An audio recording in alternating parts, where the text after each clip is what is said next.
નમસ્કાર દર્શક મિત્રો, સ્કાયનેટ મીડિયામાં આપનું સ્વાગત છે। અમદાવાદના કાંકરિયા વિસ્તારમાં ગઈકાલે કાંકરિયા ફૂટબોલ ગ્રાઉન્ડ પાસે હત્યાનો બનાવ બનતા ચકચાર મચી જવા પામી છે, જેમાં ચિરાગભાઈ નામના યુવકની 3 થી 4 જેટલા શખ્સોએ તલવારો અને છરીના ઘા ઝીંકીને હત્યા નિપજાવી દીધી છે। હવે આ સમગ્ર ઘટનામાં કહેવાય રહ્યું છે કે ચિરાગભાઈએ એક જે તેમના મિત્ર છે તેમની બહેનને પોતાની બહેન બનાવ્યો હતો અને આ જે મહિલા છે તેઓ એક ખાનગી ઓફિસમાં નોકરી કરતા હતા। ત્યારે આરોપી મંથન ઉર્ફે ઋત્વિક પણ ત્યાં નોકરી કરતો હતો। ત્યારે એ યુવતીની આ મંથન ઉર્ફે ઋત્વિક સાથે મિત્રતા થઈ હતી। જોકે આ બાબતના સંદર્ભમાં આ જે મંથનની કરતૂતો છે તેનાથી આ જે ચિરાગભાઈ નામના વ્યક્તિ છે તે વાકેફ હતા અને તેમણે આ યુવતીને તેની સાથે મિત્રતાના કેળવવા માટે કહેવામાં આવ્યું હતું અને આને જ લઈને વિવાદ વકર્યો હતો।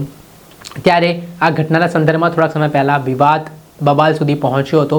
પછી સમાધાન માટે ચિરાગભાઈ નામના જે વ્યક્તિ છે મૃતક, તેમના દ્વારા આરોપીઓ એ બોલાવવામાં આવ્યા ને વાતચીત થઈ। ત્યારે તલવાર અને છરીઓ વડે આરોપી જે મંથન ઉર્ફે ઋત્વિક છે તે પોતાના સાગરીતો સાથે એકાએક ચિરાગભાઈ ઉપર તૂટી પડ્યો અને તેમને ગંભીર ઇજાઓ પહોંચાડી ને તેમને છરીના અને તલવારના ઘા ઝીંકીને મોતને ઘાટ ઉતારી દીધો। આ ઘટનાથી પોલીસ દોડતી થઈ હતી। આ મામલાના સંદર્ભમાં ડીસીપી ઝોન 6 ભગીરથ ગઢવીને માહિતી મળતા તેઓ સ્થળ પર પહોંચ્યા હતા। તેમણે શું પ્રાથમિક માહિતીમાં કહ્યું તે સાંભળો। સમગ્ર મામલો શું હતો? આજરોજ લગભગ 10 વાગ્યાની આસપાસ એક હત્યાનો બનાવ બન્યો છે। એમાં જે ડેડ બોડી છે એ ફૂટબોલ ગ્રાઉન્ડ જે કહેવાય છે કાંકરિયાની બાજુમાં ત્યાં મળી આવી છે। પોલીસ ઘટના સ્થળે પહોંચી ગઈ છે। અમે જે બોડી છે એને પોસ્ટમોર્ટમ માટે મોકલી આપેલ છે। હત્યાના જે બનાવ બન્યો છે એમાં જે ભોગ બનનાર છે એનું નામ ચિરાગ રાઠોડ જાણવા મળ્યું છે।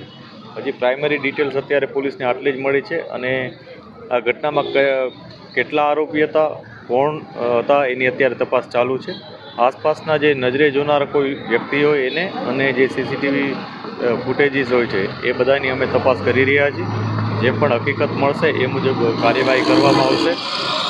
જે આરોપી છે એ લોકોની અમે 1-2 સંબંધોના નામ આવ્યા છે, પરંતુ એકવાર અમે વેરીફાઈ કરીએ છીએ કે એ લોકો ની પ્રેઝન્સ ક્યાં હતી અને હકીકતમાં જો એ લોકો આ ઘટનામાં સામેલ હશે તો એમના વિરુદ્ધ કાયદેસરની કાર્યવાહી કરવામાં આવશે। આપણે સાંભળ્યા હતા ઝોન 6ના ડીસીપી ભગીરથ ગઢવી। આ ઘટનાના સંદર્ભમાં જે આરોપીઓ 4 જેટલા તેમની સામે હત્યા અંગેનો ગુનો મણિનગર પોલીસ સ્ટેશન ખાતે નોંધવામાં આવ્યો છે અને આમાં જે ચિરાગભાઈ નામના યુવક છે તેમના મૃતદેહને પોસ્ટમોર્ટમ અર્થે ખસેડાયો છે અને હાલ પોલીસ આરોપીને પકડવા માટે કામગીરી કરી રહી છે। દર્શક મિત્રો, આવા જ વિડીયો જોવા માટે સ્કાયનેટ મીડિયા જોતા રહો।